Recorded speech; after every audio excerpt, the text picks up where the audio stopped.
Morning class. It is Criminal Justice 240, Criminology. We are discussing Chapter 7, which is during week 8. This will be during the week of, this is fall 2020, so this would fall on the week of October the 4th. This is your reading assignment. So the video lecture is pretty much just to kind of touch on some key points that you should have read during your reading assignment of chapter 7, and just some things that I want you to take away from it. All right. So more so in summary, when we look at chapter 7, we're looking at we're still focusing on the theories of crime causation. We are looking at the social process theories, and more so at this point, chapter 7 looks at the society and the socialization within that space. Okay. So if we start to analyze the associations among socialization, social process, and crime, with this, social process theories view criminality as a function of people's interactions with various organizations, with various institutions, and processes that we have developed within our society. People in all different types of walks of life have the potential to become criminals, right? If they maintain unhealthy or destructive relationships, okay? Social relationships at that. So let me make that specific. Improper socialization is a very key component when we're addressing crime. The social learning theory suggests that people learn how to commit crime, and it also suggests that people learn criminal behaviors pretty much like you learn any other type of conventional behavior, right? That it's a learned process. Social control theory. The social control theory analyzes the failure of society to control criminal tendencies, and then we kind of delve a little bit deeper, which you're probably familiar with, is the social reaction, or that labeling theory, which maintains that negative labels can produce criminals or criminal careers.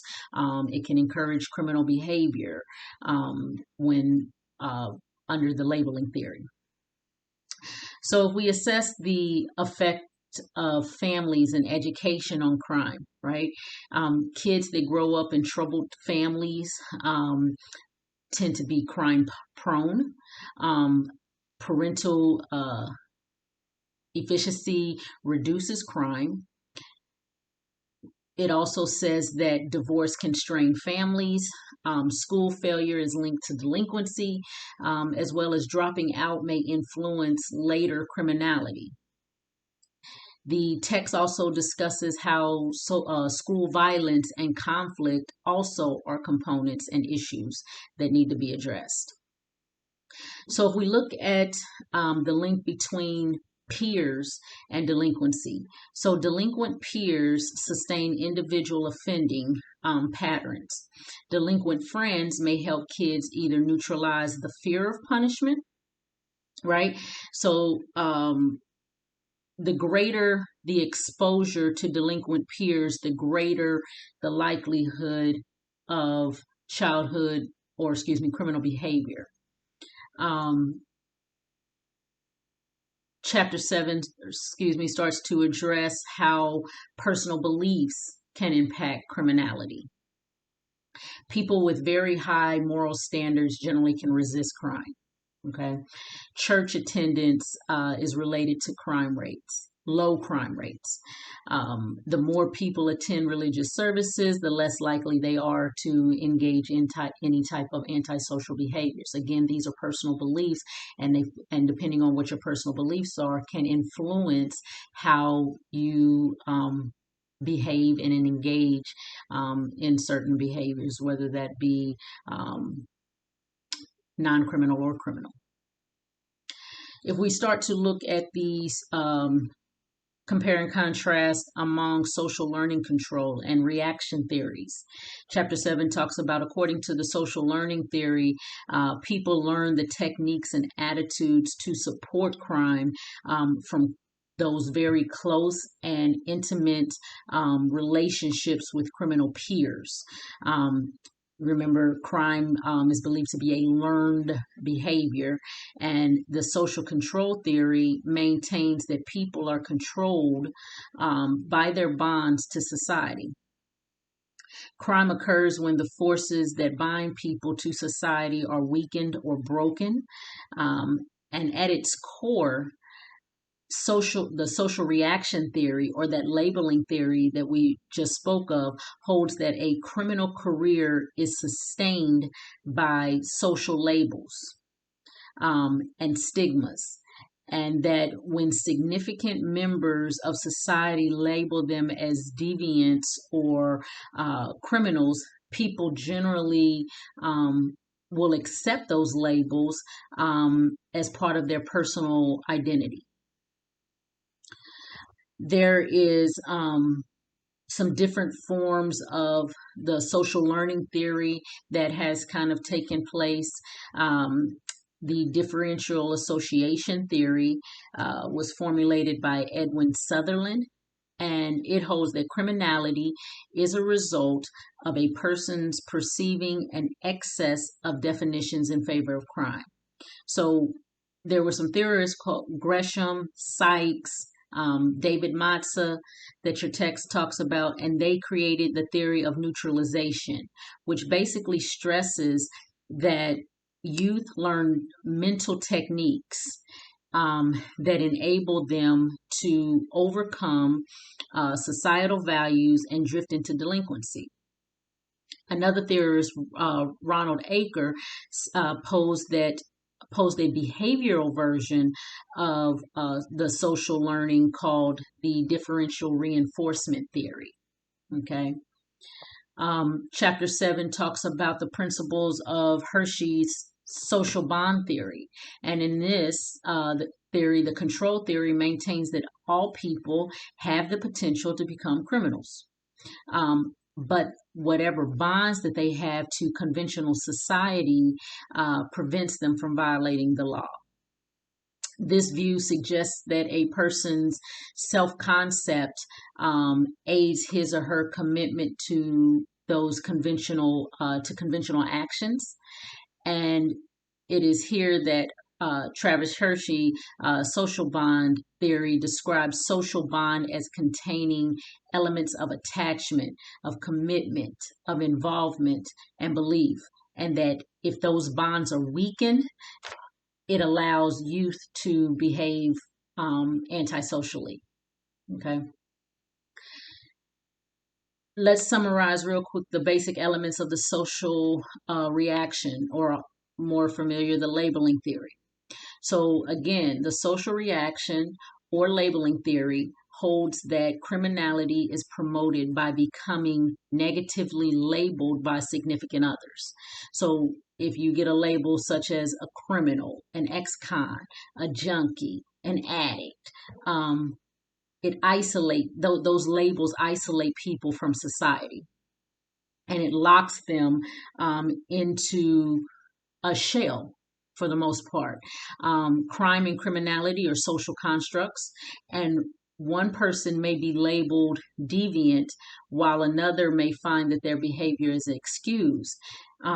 Criminality is all in the eye of the beholder for the most part, and but depending on the person and if they accept that. I don't know if you've ever heard your mom or your dad say, it's not what you call it, it's what you answer to, right? And that kind of very similarly goes to the labeling thing, because people they get a label and they tend to get the attitudes, or take on the attitudes or the personality of such label. Again, whether it could be good or bad.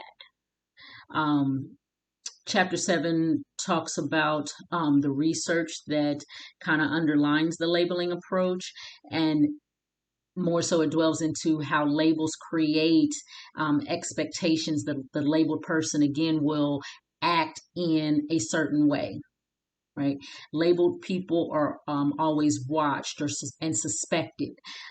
Eventually, these people begin to accept their labels again as personal identities, locking them further into lives of crime and deviance.